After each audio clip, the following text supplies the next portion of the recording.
Hello guys, what's up? This is Sagar अनि आज हामी कुरा गर्दैछौँ top 5 programming language for the year 2020 र यो लिस्ट चाहिँ मैले जब पर्सपेक्टिभको आधारमा कुरा गरिरहेको छु, पपुलारिटीको आधारमा कुरा गरिरहेको छु अनि सिक्न हैन तपाईँ यदि बिगिनर्स पार्ट सिक्नुहुन्छ भने कति टाइम लाग्छ यसको आधारमा म कुरा गर्दैछु।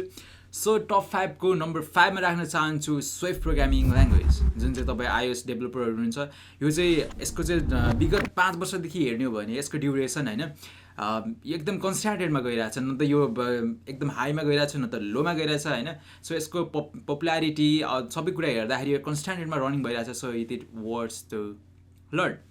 अनि अर्कोमा राख्न चाहन्छु नम्बर 4 मा SQL. SQL is not exactly programming language हैन, यो चाहिँ स्ट्रक्चर क्वेरी ल्याङ्ग्वेज पनि हो हैन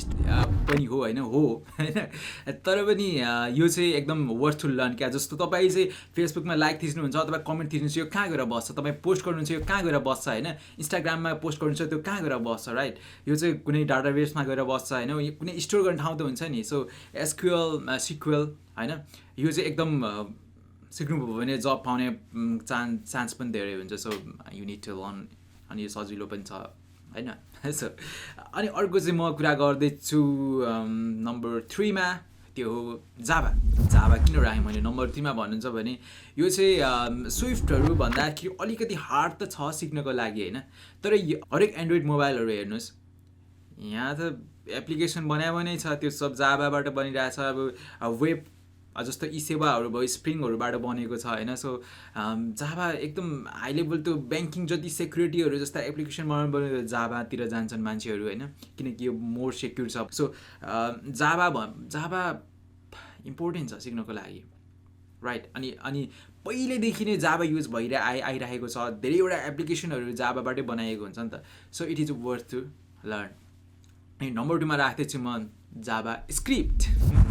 जाभा स्क्रिप्ट कतिपय मान्छेहरूले चाहिँ भन्ला कि वाइ नट नम्बर 1, कि नम्बर 1 मा किन जाभा स्क्रिप्ट राखेन? राइट, तपाईँहरूको क्वेसन पनि त्यही हुनसक्छ, किन जाभा स्क्रिप्ट जता पनि जाभा स्क्रिप्ट छ हिजो आज होइन। सो वाइ किन? ओके, जबको पर्सपेक्टिभले हेर्दाखेरि जाभा स्क्रिप्ट नम्बर 1 मा पनि जान सक्छ होइन, तर जाभा स्क्रिप्ट भन्दा अझ अर्को राम्रो पनि ल्याङ्ग्वेज छ र त्यो चाहिँ हो पाइथन। पाइथन किन त भन्दाखेरि हिजो आज सबैतिर मेसिन लर्निङ, डेटा साइन्स होइन, यस्ता कुराहरू भइरहेछ नि त। सो सब मान्छेको चाहिँ ग्यादरिङ यहीँ भइरहेछ क्या, जस्तो गुगल भयो होइन, फेसबुकहरू सबैले यो युट्युबहरू सबैले यो युज गरेको छ नि त होइन, पाइथन युज गरिरहेको हुन्छ। सो पाइथन नम्बर 1 मा छ, यसमा धेरै हल्ला छ, यसको मतलब अलिकति कम्पिटिसन हाई छ, राइट, अलिकति कम्पिटिसन हाई छ to get it up. So यो त्यो लिस्ट, तर मैले 2टा ल्याङ्ग्वेज भन्नै पर्ने हुन्छ, त्यो सी शार्प अनि पिएचपी।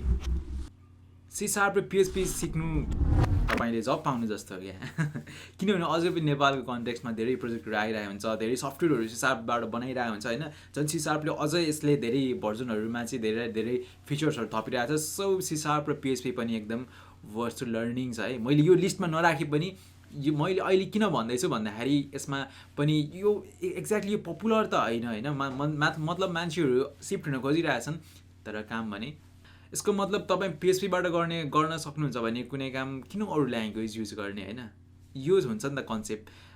काम हुनु पऱ्यो, जे भए पनि जुन ल्याङ्ग्वेज भए पनि काम हुनु पऱ्यो र पिएचपी सी शार्प यसको लागि एकदम एबल छ अनि धेरै प्रोजेक्टहरू पनि आइरहेको छ होइन। सो यो पनि कम्पिटिसनमा छ, यो पनि सिक्नको लागि एकदम उति नै महत्त्वपूर्ण, उति नै लाभदायक हुन्छ। Okay guys, see you in the next video.